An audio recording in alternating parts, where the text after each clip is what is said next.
Hi, good morning. I'm Jill Schumacher, and this is Michelle Mio. Sorry. We're Rariden Schumacher Mio.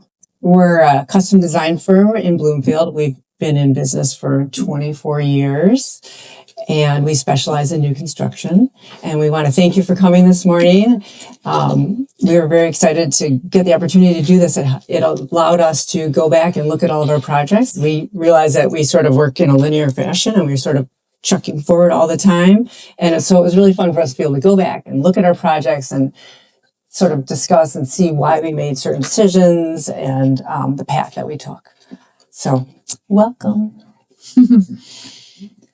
So this morning our presentation is on kitchens, and I think that the majority of us can say that the kitchen is the centerpiece of our homes. Definitely our clients feel that way, and not only are they a place to cook, but a space where we gather and entertain and express our personal style. Even more than ever, I think, more recently. So today we're going to walk you through a few trends. And one of the things when we were creating this presentation was that we didn't really want to say like trends, like plumbing. Here's like this is in style, that's in style. We try to create some different categories to kind of give it a different view. Yeah, more broad strokes. So we're going to be talking about color, the use of separate spaces, which has been a really interesting topic for us in designing kitchens lately. And then shifting trends. So none of the things we're going to be talking about are we hate, but there are things that we're shifting to, and maybe shifting away from. Right. But all those things that we're going to be shifting away from are still classics.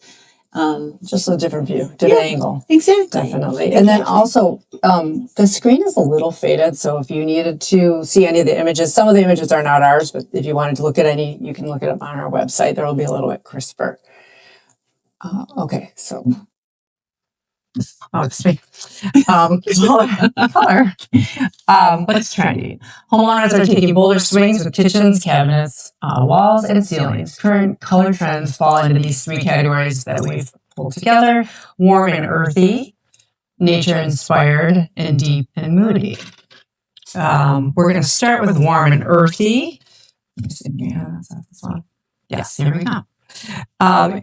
We are really seeing a shift into the deeper tones, as we kind of say sometimes it's like pushing the crayon a little bit harder, moving away from sort of those really like softer blues, getting into these earth tones and things that are warm and make you feel comfortable and cozy. Also, everyone's complexion looks great in a warmer space. Warmer colors. Very important. Right, exactly. So we're seeing a lot of terracottas, brick reds, rich plummy browns, have been kind of like all the rage lately. The warmer tones are, again, they reduce visual harshness and they make you feel cozy in the house you live in. So this next slide is a house that we worked on. It was a large renovation. We did this with Patrick Whiting Custom Homes, who are custom home builders from the Fenton and Grand Blanc area. This was a really fun project to work on. In all honesty, this client recently got divorced after living in a house where it was very safe with all white walls, a white kitchen, everything was neutral. So when she found this piece of lake property, she decided to go into a much deeper and moodier palette, which we're so proud of her for. She was really scared at first. So we chose the color Narragansett green from Benjamin Moore for her perimeter cabinets. And it was, again, a huge risk for her. She felt very safe in her neutral and white cocoon. But in this new house that she was able to make her own, she really took some bigger swings. And it was a process. But in the end, we get texts from her weekly how much she enjoys her house. So it is so lovely. She also wanted to create a home where she could age in place. So that's been a very interesting concept for us more recently with some of our clients, where they're looking at homes that have materials that would be as low maintenance. And as homeowners, we all know that there's no home without maintenance, but as low maintenance as she could make it. So we picked materials like quartzite countertops that we love. The veining's beautiful, but it's not a really porous material. And the cabinets, instead of the white kitchen she came from, she chose darker hues. So we all know, scuffed shoe marks and grandkids on against islands and things like that. We chose it for a very particular reason, and here is the outcome. Yeah. And one of the reasons we love quartzite is it's a natural material, but it's a denser material. It sort of acts like a granite, but looks a little bit more like a marble with the longer veins, a little bit clearer, crisper backgrounds. So it's sort of the best of both worlds, but it can still stain. And then we hop into nature inspired. So this particular job, very, very fun to work on. These clients were also empty nesters, and again, weren't interested in our, more typical white kitchen. So we chose the perimeter cabinets and the island in a color called Dragon's Breath, which is a color from Sherwin-Williams. Even the towers flanking the cooktop, one on the left houses their refrigerator and freezer, and on the right houses a like a breakfast bar that the doors retract back, and so they have a coffee maker and a toaster and everyday mugs and things like that in that upper cabinet. And that was in a really deeply wire brushed white oak. So again, low maintenance materials. But again, another client who was not interested in a white kitchen and more interested in something a little more nature inspired. And that's also quartzite, right? Right, Yeah, that's the quartzite. so beautiful. All right, so and the next subject would be nature inspired, and this is a really great example of that. Our client is here in town, and she really loved that sort of out west kind of mix of modern and rustic. So this is actually reclaimed barnwood from Ann Arbor, and our builder was able to create cabinetry out of it. And one of the things we're looking at in this image is the mix of materials that creates this nature inspired, which is the natural barnwood. The quartzite also Taj Mahal, we honed and leathered it, which gives it an extra texture. So it's more the texture of the rustic barnwood and then the texture of the leathered stone. And then also we have the beam, which is structural to the house. You can see that. Well, I don't have a pointer, but you can see the big beam. And we chose a deep, black and steel color for it, and it kind of plays up the windows, and then the sort of the smooth, cleanliness of the perimeter cabinets. And I will make this. Let's see, bigger. This is the full picture. It's a voluminous space, and what we wanted to do is sort of how do you create something that's warm and cozy and natural and earthy in a space that's this much volume, right? So that's what we did. That's how we got there with the materials. And again, the light fixture is made of like natural rope and like hand blown glass. So it's all these different materials mixed together.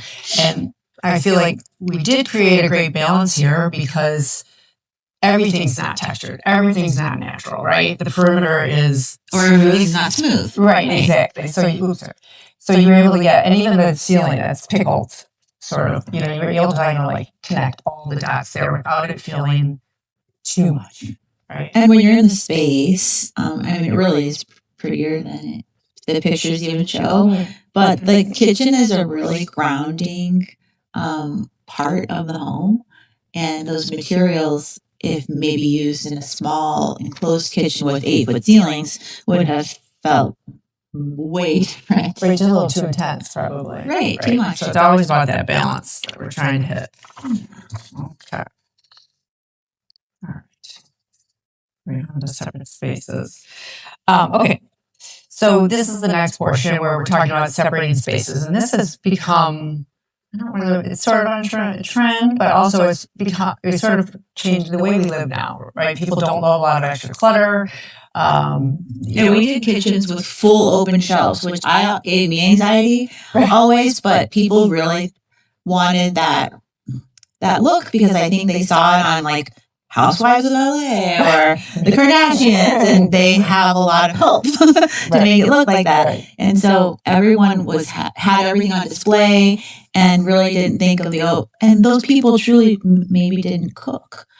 They had people cook for them or whatever, but people that really do use their kitchens, and it became a process of maybe how do you help with clutter? How we all have to run out at the last minute in the middle of making a meal, and how does that process take place without your entire kitchen looking like a mess? Exactly. And this you'll see as we walk through the slides, we want to show you the process of how like we go from idea to sort of hand drawings to images, to renderings. And it's really cool because then you can see the finished product. And truly, sometimes on architectural prints, when it's very early on and it's new construction and there's not even a hole in the ground, architects will almost say, like there'll be a note to say, please see kitchen cabinet drawings, almost saying that don't even look at this kitchen for a guide. Please look at something down the road, further down the road in the process. In this, so you can kind of see how everything, we sort of tried to color block it, and you can see how there's these walls that capture the cabinetry and these sort of little cubes, for lack of a better term. And so what we were trying to do is, it's on a lake. So we kept all these walkways open so that as you're walking through the space, you can still see down through to the lake. At one point, this bottom part was closed off, and we realized that was a mistake. And then it created all these nice cubes, and I'll show you in a second what we were able to do with the walls to make it all like cohesive. Yeah, so this is renderings, and they're really quick. They're hand sketches, and this has been super helpful helping clients navigate through the architectural process because you can make some really wide strokes on how the house is going to possibly look and feel and function in this takes seconds, quick hand sketches, and in the end we've made very big architectural changes. So you'll see there's bar on the left and then the kitchen, and then we'll move into these very like sort of robotic looking renderings. Right. But you can see how the cubes start to get created, right? There's a refrigerator and the cabinetry, and then the cooktop area with the bar behind it. Yeah. Okay. So here's the finished product. I'm sorry, it is a little faded on the screen, but you can see in the left picture, the cabinetry is captured by that single wall that leads into the living room. I'm trying to, sorry, it's really hard to see, but I want you to see in this picture. See how the refrigerator has the data lines on it? Then that repeats on all the walls. So each cube has a continuous like design within the paneling. So that also mirrors the spaces together. Okay. Must be right. And then as you see the back in the center picture, that's the bar that backs up to the cooktop. And then the picture, just so you see into the dining room, we don't have a picture going towards the lake, but you can kind of see how everything is its own individual space. And the pantry, which I gotta go back, sorry, is in the burgundy cube on the top right. So that's where Michelle was talking about, like the breakfast station's on the bottom part there. You can go and push everything aside or put it away if you need to. It's not like you were saying, grab and go, like right, ready to head out the door. Okay. That's me, right? Okay. And then this is okay. This that's okay. Okay. This is another house, and this is also it's new construction, but it's a much smaller floor plan than the last house on the lake, and it's in Huntington Woods, so it had to be on a certain footprint. And they're busy people and they're tidy people. So it was very important for them to have their kitchen, and you'll see in the pictures, super tidy. And then she has, a morning program with coffee and shakes that she likes to make every morning. And so that went into the scullery, and that's what this little pink square is on the right. Let's see. Here's another like robotic rendering. That's how we laugh. But if you can see in the far right corner, that's the doorway into the scullery. So that's where the action happens, and the kitchen remains open and clean, which we'll show you. Oh, there's the picture. Oh, there we go. So in the left picture, you can see how tidy the kitchen is with the full height backsplash and the cooktop in the back and the sink on the left. But if you can, don't have a pointer, but if you look right behind that, textile work, that's the doorway, or you look into the right picture, you can just sort of peek into the scullery. So if there's a mess, it's well hidden. And I think, like Michelle was saying, and we also talked this particular client. They both work from home from time to time, and so I think that I've really noticed, like after COVID and people working from home more often, the separation of space is really important. So if someone's on a Zoom in the living room, somebody else can make a protein shake and not affect the call, or always the theme. yeah, right, exactly, and or create a meal and again grab and go. But with active families, it's the same case. Nobody wants, and this particular kitchen, for example, really almost looks like furniture. Right. It really does. So having that huge scullery / walk-in pantry has been probably what has kept these people married and sane. Right. And I think in this, again, the house is not huge. It really lives like a loft more so, as you can see a little bit more on the right side picture. But in the scullery is not only sort of their morning program, it's their broom and their, vacuum and their extra food storage. So it's really multi-purpose, but concise. Yeah. And so one of the really interesting aspects of kitchen design that we've been working a lot with lately is different ways to hide doors, whether it be to another room or to a pantry or a china room. And so working with an integrated cabinet system that can hide that has been really helpful. These were inspiration pictures that we pulled for this particular client, and we do that often, actually, early on in the design process to really convey what some of our design inspirations are. Like we always say, a picture is worth 1,000 words, especially when we're not always speaking the same language in the beginning of a project. So these were examples. Too, with the client, like we're not speaking the same language. People may say, "Oh, I'm super contemporary," and we might look at their pictures and say, maybe not." Or also just like for function, people can show you a picture and we can move forward with it. All right, that one. Is this me? Okay. So you can see again in the elevation plans how we took the space. This house was an existing house. It's in the village, and it is a center entrance colonial. And so your space is your space. So we had to get very creative. And the pantry that we created in this space is actually underneath the stairs. So it was a very, sort of limiting. It was their existing pantry, and the left side door in these pictures, you can see, well, you'll see in a second, is the pantry entrance, but we wanted to have it feel like it's all just built into this wall, because prior to that, it was just like a door on the wall. And very symmetrical. Symmetrical. And so we put the coffee station in the center. On the right side picture, you can see storage on the far right. And then the pantry. So when you see it, again, this is not a huge kitchen. It also matches up with the other walls along this, which is the refrigerator and the wine storage, etc. But hers is truly storage. You can see her mix masters in there, her trays, the air fryer. But it's really convenient, and when you see it closed, you wouldn't, you'd never know. And it's kept her countertops clean because she has space to put those things are in there, right? Exactly, and extra trays, and it's convenient. Yeah. Okay. So now we're going to talk about shifting trends. And again, we're not ever going to say something is horrible and we hate it, and but more so what we're shifting to. And so let's talk about white shaker cabinets. Jill and I both own white shaker kitchen cabinet. And that's the door style all the way to your left. Thanks to Scavolini, who are here in the building.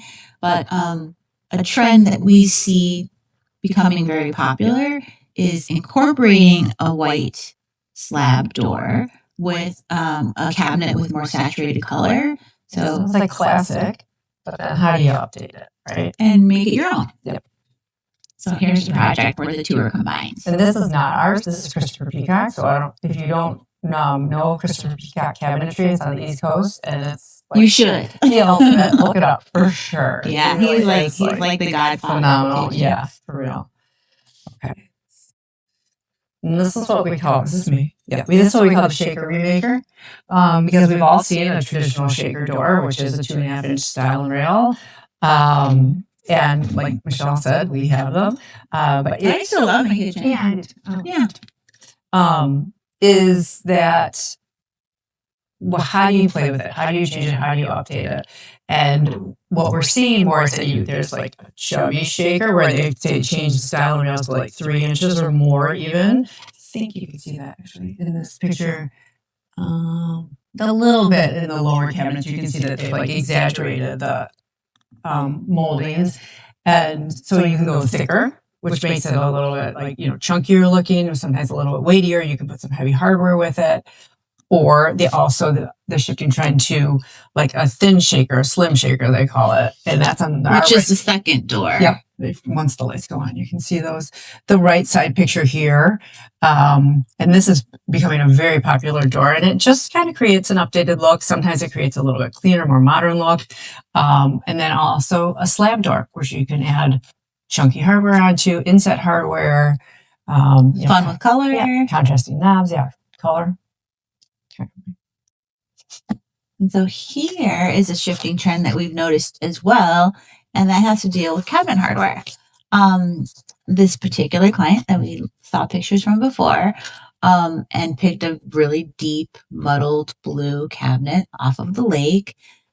We took her cabinet hardware shopping, and it was so fun. We brought a sample door with us and went to a hardware store and went through every finish you can think of, every configuration. And what we came up with was this really pretty, it almost looks like unlacquered brass. But again, she's the client who was really more interested in low maintenance materials.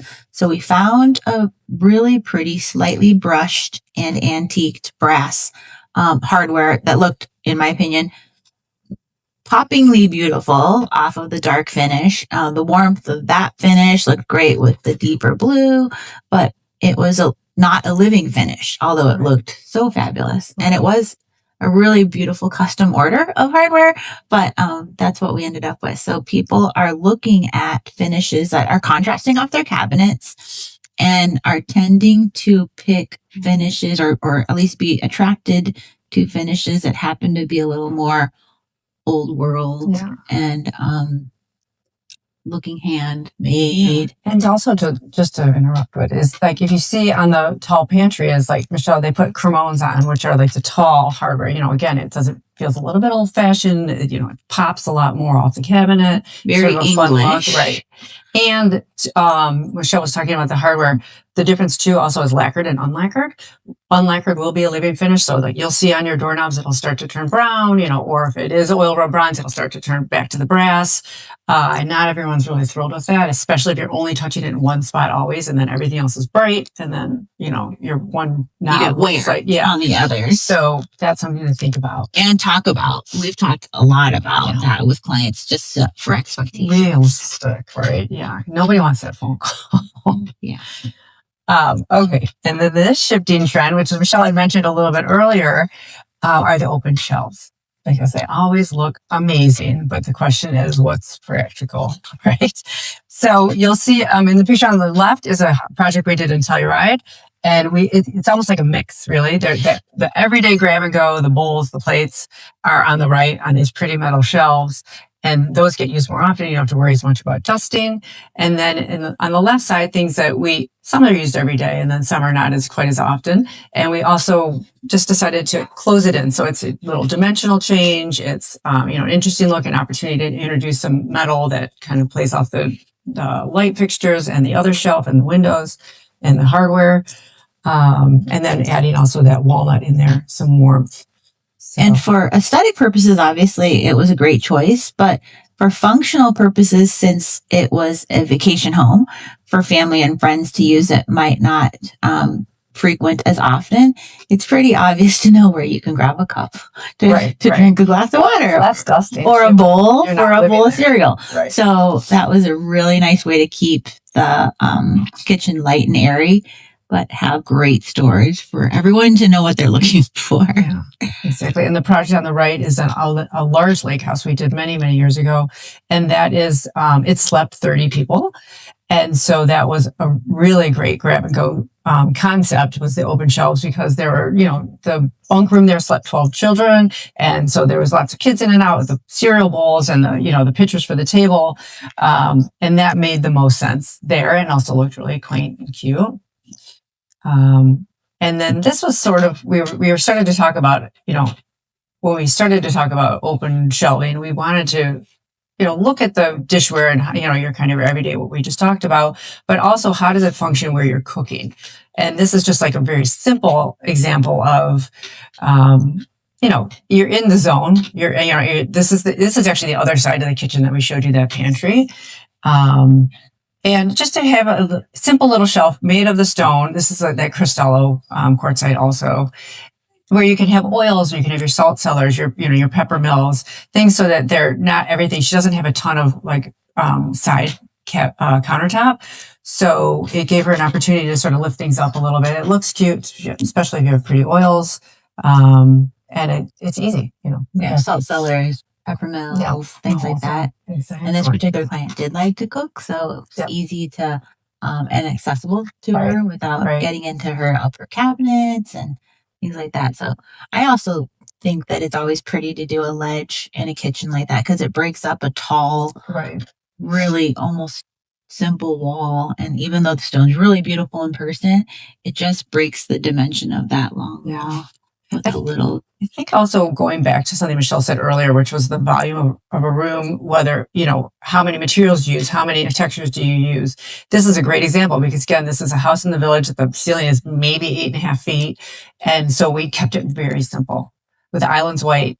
The cabinets are all this beautiful oak, and just the countertop, everything else is really uniform. And I think that's a great example of how things, thinking ahead to not just what are our materials, or what are our finishes? What do we like, right? It's not always that. It's sort of a little bit of, how do we make this space successful?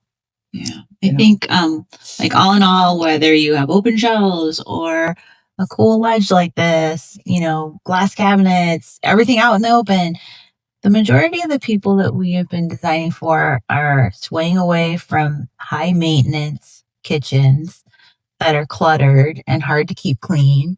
I mean, those curated kitchens that had a million bowls that were never used, in reality, they're having to be dusted and washed. And it's, I think our clients are just becoming a little more practical, and everyone's view on life is just keep it simple, keep it pretty and classic. And, none of us are superstars and can spend 2 hours on a weekend washing dishes that were never used. Yeah. So this is also a great example of that thicker shaker, right? You can see that it's carrying a lot more weight. Yeah, playing with the weight of a cabinet is really fun. It's fun. Yeah, I think that's us. Well, thank you guys. You guys were wonderful. And if anybody wants business cards, they're in the bath. Yeah. Thank you very much for having us. Yeah. Really appreciate it. Thanks. So fun.